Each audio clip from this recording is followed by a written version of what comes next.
Before we jump in the video, I wanted to add that I'm going to have an article about this on my website that's going to go a little bit more in depth in regards to this stuff, and I'll have a link to that in the description down below.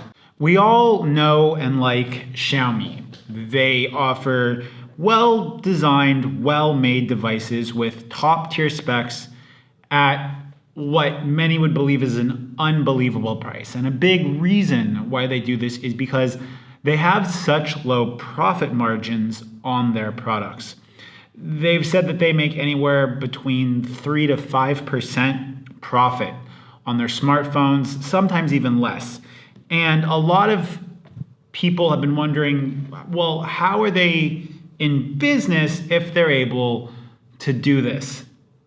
Now, this is a report that I've got from Breitbart, but this has been confirmed now twice, that a cybersecurity firm said that they found a backdoor to Xiaomi's operating system.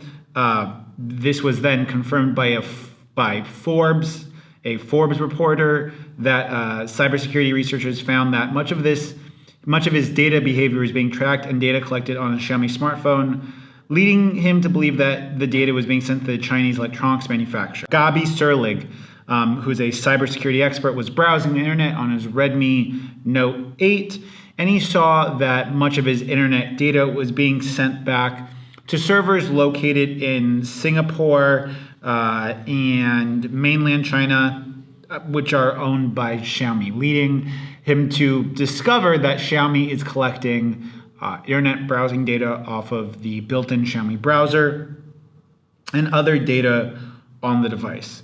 And I want to say that in no way am I condoning like Xiaomi's actions in regards to this, right? Because it definitely is somewhat an invasion of privacy.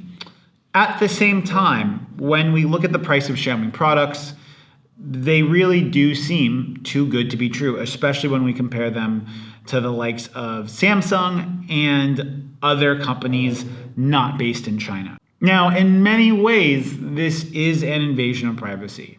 And in many ways, I think that those individuals that feel like Xiaomi is spying on them, you should just switch. If you don't like the Xiaomi devices, or you don't like that they have this on their software, just switch. But I think that for a lot of users, this isn't going to make much of a difference, at least in specific markets. And this is why. A big part of Xiaomi's sales come from online. People researching devices and going online and buying them, leading Xiaomi to have a pretty enthusiast-rich community. Xiaomi is also one of the only smartphone makers that supports its users unlocking the bootloaders of their devices and running custom ROMs or custom software on their device. And you can run basically any ROM that you want on the device, be it Android open source or something based on MiUI. Those are all available for these devices.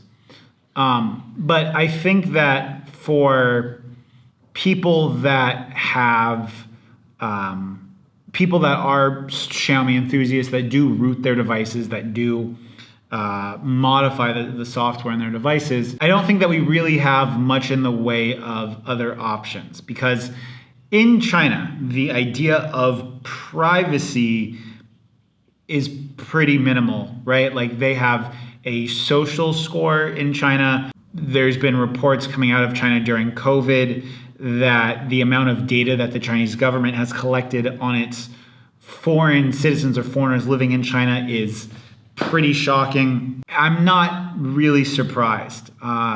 In fact, in my opinion, it's something I kind of expected, to be honest with you.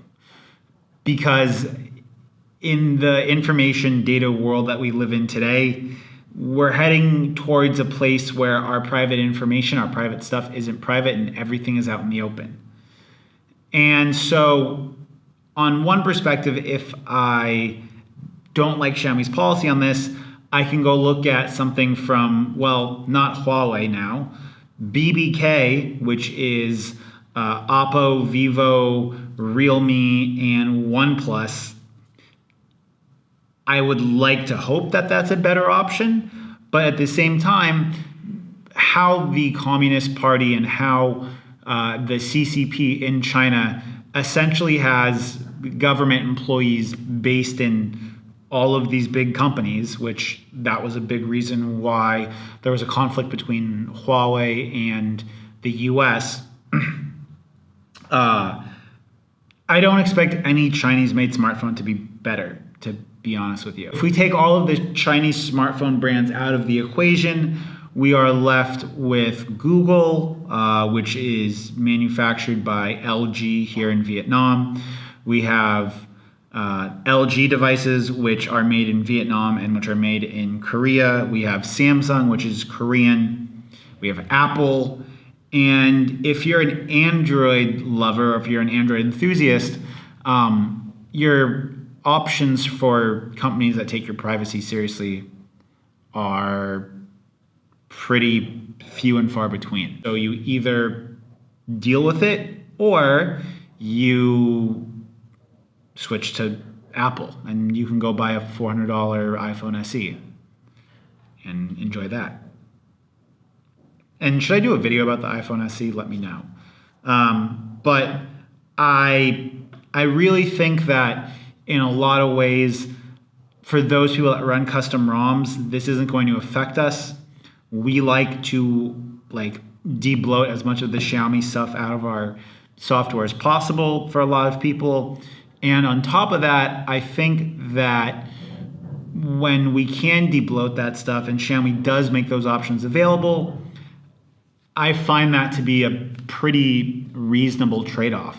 Because if you look at devices not made within China, which would have hopefully better privacy, they're double the price for the same specs. So the reason why we have all of these devices for so cheap is because our data is now valuable. If we want these devices for cheap, we have to exchange money plus our privacy to purchase these devices. If you guys want me to do some videos in regards to ROMs and stuff like that are not MIUI based, let me know in the comment section down below. And let's go ahead and read some of the comments from my last video about USB-C'ing all things, which was about using a 100-watt GAN charger to have one device that can charge my laptop, cell phone, and basically all of my devices. Dennis, who's in my Telegram community, said, "Nice video. I'm sure you said a bunch of things people don't know up until now." Yeah, so the big thing with USB-C is that USB-C is just a connector, right? We have the USB 3.1 protocol, we have the Thunderbolt 3 protocol, and then within that, we have different charging protocols based on the USB power delivery standard, but all of that stuff is kind of diverse. And so I made that video specifically because I don't think a lot of people know this. Lajos Weissenberger said, "Can you charge your phone with a USB 3.1 Thunderbolt 3 100-watt cable, or is it not compatible? I mean, Xiaomi devices, for example, use USB 2.0 Type-C connector. Do you charge your phone with that 100-watt charger without a problem? If you know the current you charge your phone is controlled by the phone SoC."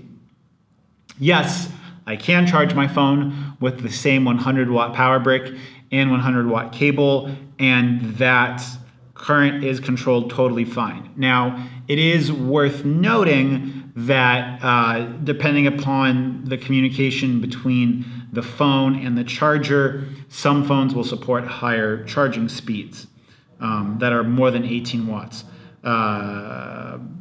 I never knew USB Type-C could get so expensive, but that doesn't mean that in the near future, we could get USB-C with all its variations on all technology devices at a lower cost, maybe.